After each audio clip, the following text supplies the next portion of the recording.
வணக்கம். மகரம். மகர ராசிக்கு ஆன நவம்பர் மாத பலன்கள். மகர ராசிக்காரர்களுக்கு நவம்பர் 2025 பொதுவாக உங்களுக்கு சாதகமான பலன்களை அதிக அளவில் அளிக்கும். சூரியனின் பெயர்ச்சி இந்த மாதம் உங்கள் 10வது மற்றும் 11வது வீட்டில் இருக்கும். பொதுவாக இரண்டு சூழ்நிலைகளிலும் சூரியன் உங்களுக்கு சாதகமான முடிவுகளை தர விரும்புகிறது. இருப்பினும் ஒப்பிடுகையில் மாதத்தின் 2ஆம் பாதி சிறந்த பலனை தரும். செவ்வாய் பெயர்ச்சி மாதம் முழுவதும் லாப வீட்டில் சொந்த ராசியில் இருக்கும். இங்கிருந்து செவ்வாய் மூலம் உங்களுக்கும் நல்ல அனுகூலம் கிடைக்கும். நவம்பர் 23ஆம் தேதி வரை லாப வீட்டில் இருக்கும் புதனின் பெயர்ச்சி அதன் பிறகு 10ஆம் வீட்டில் நீடிக்கிறது. எனவே புதன் கிரகமும் உங்களுக்கு நல்ல பலன்களை தர விரும்புகிறது. குரு 7வது வீட்டில் இருப்பதால் உங்களுக்கு நல்ல பலனை தர விரும்புவார். நவம்பர் 2 முதல் நவம்பர் 26 வரை சுக்கிரன் சராசரியாக இருந்தாலும் அதன் பிறகு நல்ல பலனை தரலாம். சனி 3ஆம் வீட்டில் பிற்போக்கான நிலையில் இருப்பார். இருந்தபோதிலும் சனி உங்களுக்கு சாதகமான பலன்களை தருவார். ஆனால் ராகு கேதுவின் பெயர்ச்சியிலிருந்து ஒருவர் அதிக அனுகூலத்தை எதிர்பார்க்கக்கூடாது. இருப்பினும் ஒப்பிடுகையில் ராகு இந்த மாதம் நவம்பர் 24ஆம் தேதி வரை குரு நட்சத்திரத்தில் இருப்பார். எனவே சில சமயங்களில் சில நல்ல பலன்களை தரலாம். ஆனால் பொதுவாக ராகு கேதுவிடம் இணக்கத்தை எதிர்பார்க்கக்கூடாது. இந்த வகையில் இந்த மாதம் பெரும்பாலான கிரகங்கள் உங்களுக்கு சாதகமான பலன்களை தருவதாகவும் சில கிரகங்கள் சராசரி பலன்களை கொடுக்கலாம் மற்றும் சில பலவீனமான பலன்களை கொடுக்கலாம். அத்தகைய சூழ்நிலையில் ஒட்டுமொத்தமாக பார்த்தால் இந்த மாதம் ஒப்பீட்டளவில் நல்ல பலனை தரும். நன்றி. வாழ்க வளமுடன்.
வணக்கம். கும்பம். கும்ப ராசிக்கு ஆன நவம்பர் மாத பலன்கள். கும்ப ராசிக்காரர்களுக்கு நவம்பர் 2025 பொதுவாக உங்களுக்கு கலவையான பலன்களை தரக்கூடும்.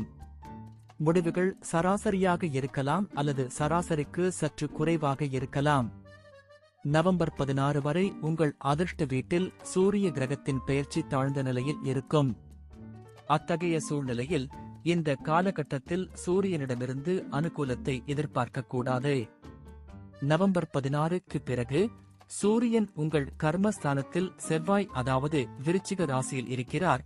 இது உங்களுக்கு நல்ல பலனை தரும். அதாவது மாதத்தின் முற்பாதியில் சூரியன் வலுவிழந்தால் மட்டுமே மாதத்தின் பிற்பாதியில் சூரியன் நல்ல பலனை தர முடியும். செவ்வாய் பெயர்ச்சி மாதம் முழுவதும் உங்கள் ராசியில் 10ஆம் வீட்டில் இருக்கும். அதாவது செவ்வாயில் இருந்தும் சராசரி நிலை முடிவுகளை எதிர்பார்க்கலாம். சில சந்தர்ப்பங்களில் செவ்வாய் சராசரியை விட சற்று சிறந்த பலன்களை தரக்கூடும். நவம்பர் 23 வரை புதனின் பெயர்ச்சி உங்கள் 10ஆம் வீட்டில் இருக்கும். இது உங்களுக்கு சாதகமான பலன்களை தரும். நவம்பர் 23க்கு பிறகு புதன் கிரகமும் அனுகூலத்தை வழங்க முடியாது. குரு பெயர்ச்சி 6வது வீட்டில் உள்ளது. இது ஒரு நல்ல நிலை அல்ல, ஆனால் லாபம் மற்றும் செல்வத்தின் அதிபதியானவர் சில சமயங்களில் நன்மை பயக்கும். எனவே வியாழனிடமிருந்து சராசரி அல்லது கலவையான முடிவுகளை எதிர்பார்க்கலாம். சுக்கிரனின் பெயர்ச்சி நவம்பர் 2 வரை 8வது வீட்டிலும், நவம்பர் 2 முதல் நவம்பர் 26 வரை அதிர்ஷ்ட வீட்டிலும் இருக்கும். அதன் பிறகு அது உங்கள் கர்மஸ்தானத்திற்கு மாறுகிறது.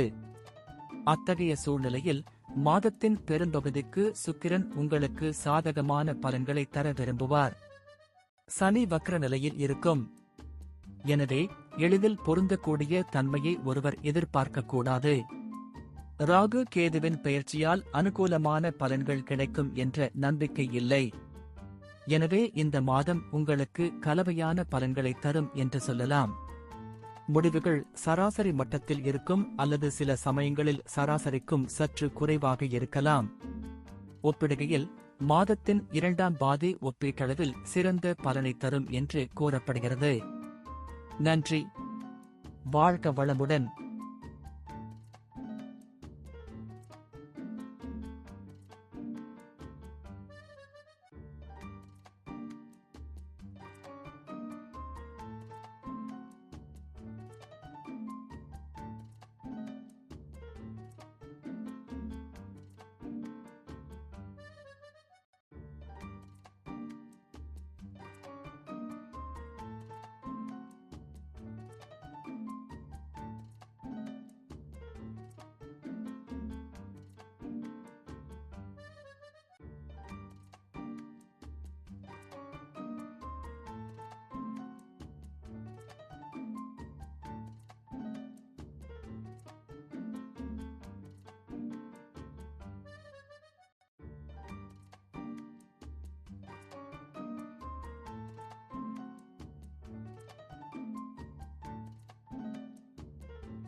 வணக்கம்.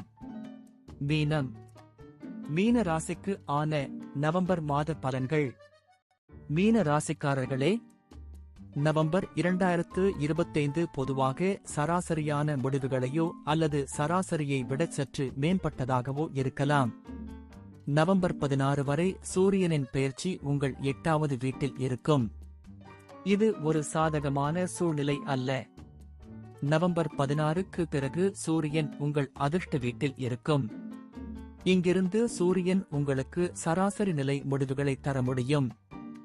செவ்வாய் கிரகத்தின் பெயர்ச்சி மாதம் முழுவதும் உங்கள் அதிர்ஷ்ட வீட்டில் இருக்கும்.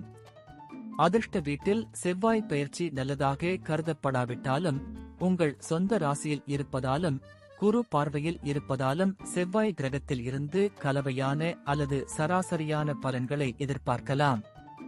புதனின் பெயர்ச்சி நவம்பர் 23 வரை உங்கள் அதிர்ஷ்ட வீட்டில் இருக்கும். இது ஒரு சாதகமான சூழ்நிலையாக கருதப்படாது. நவம்பர் 23க்கு பிறகு புதன் உங்கள் 8வது வீட்டிற்கு செல்கிறார். இது ஒப்பீட்டளவில் சிறந்த நிலையாக கருதப்படும்.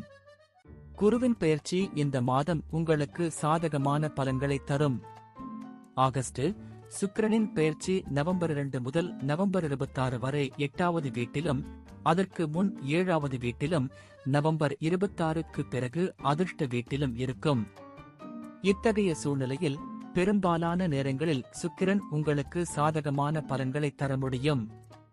சனியின் பெயர்ச்சி இந்த மாதம் முழுவதும் உங்கள் முதல் வீட்டில் உள்ளது. அதிலும் நவம்பர் 28 வரை சனி வக்ர நிலையிலேயே இருக்கும்.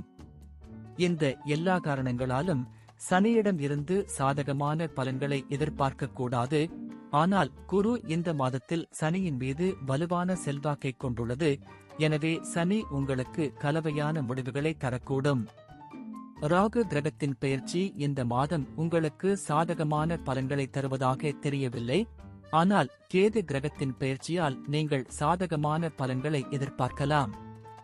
இந்த வழியில் நவம்பர் 2025 உங்களுக்கு கலவையான பலன்களை தரக்கூடும் என்பதை கண்டறிந்துள்ளோம். இதில் முடிவுகள் சராசரியாக இருக்கலாம் அல்லது சராசரியை விட சற்று சிறப்பாக இருக்கலாம். நன்றி. வாழ்க வளமுடன்.